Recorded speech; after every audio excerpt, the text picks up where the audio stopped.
At-Tin merupakan surah ke-95 dalam Al-Quran. Surah At-Tin terdiri dari 8 ayat dan tergolong dalam surah Makkiyah. Nama surah At-Tin diambil dari kata At-Tin yang artinya adalah buah tin yang banyak tumbuh di kota Damaskus atau Syam. Nah, apakah adik-adik sudah menghafalkan surah At-Tin? Sekarang mari kita lafalkan surah At-Tin bersama-sama ya. Bismillahirrahmanirrahim. Wattini wazzaitun wa turi sinin wa hadzal baladil amin.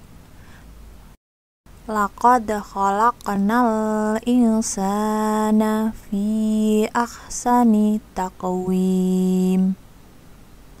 Summa radadnahu asfala safilin. Illal ladzina amanu wa amilus solihati falahum ajrun ghairu mamnun. Fama yukadzibuka ba'du biddin. Alaisallahu biahkamil hakimin.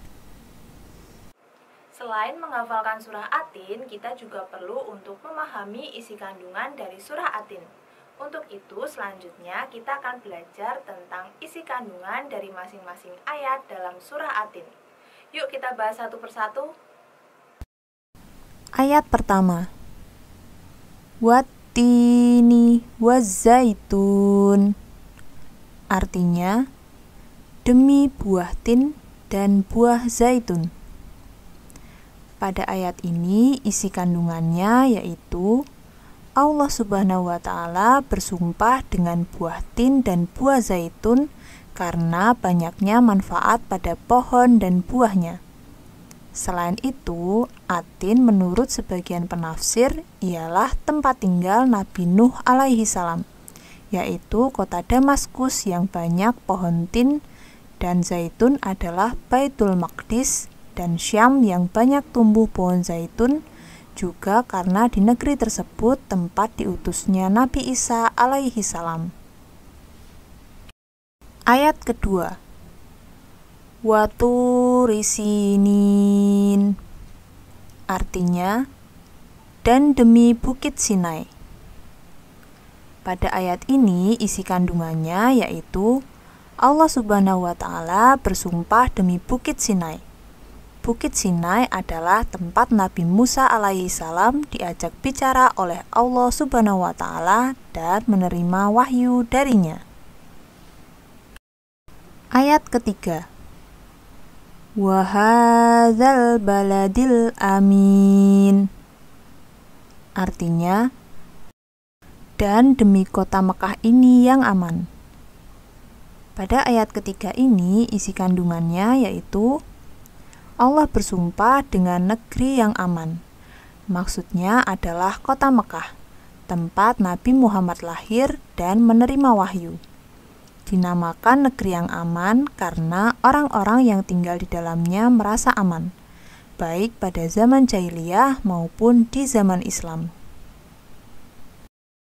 Ayat keempat.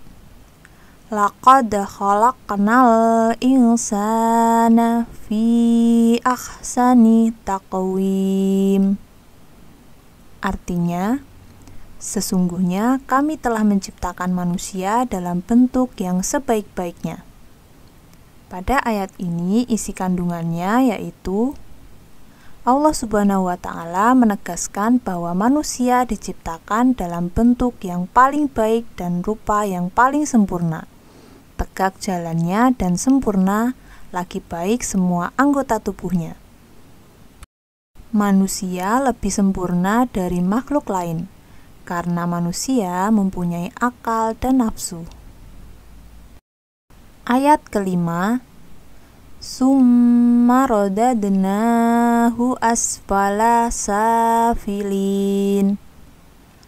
Artinya, kemudian kami kembalikan dia ke tempat yang serendah-rendahnya atau neraka. Pada ayat kelima ini, isi kandungannya yaitu kemudian sesudah penciptaan yang paling baik lagi paling indah itu, tempat kembali mereka, yakni manusia, adalah ke neraka, jika mereka tidak taat kepada Allah dan tidak mengikuti Rasul-Rasulnya. Ayat ke-6, illalladzina amanu wa amilus solihati falahum ajrun ghairu mamnun. Artinya, kecuali orang-orang yang beriman dan mengerjakan amal saleh, maka bagi mereka pahala tiada putus-putusnya. Pada ayat ke-6 ini, isi kandungannya yaitu orang-orang yang senantiasa beramal saleh, maka bagi mereka adalah kenikmatan yang penuh, kegembiraan yang berturut-turut, kesenangan yang banyak selama-lamanya. Ayat ke-7, fama yukadzibuka ba'du biddin. Artinya, maka apakah yang menyebabkan kamu mendustakan hari pembalasan sesudah adanya keterangan-keterangan itu?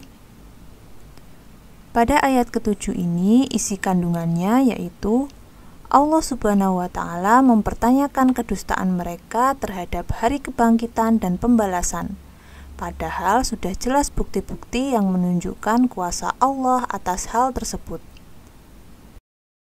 Ayat ke-8, alaisallahu biahkamil hakimin.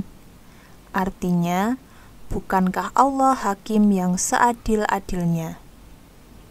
Pada ayat ke-8 ini, isi kandungannya yaitu bukankah Allah Subhanahu wa Ta'ala hakim yang paling adil? Semua yang telah dikerjakan oleh manusia akan mendapatkan balasan dari Allah.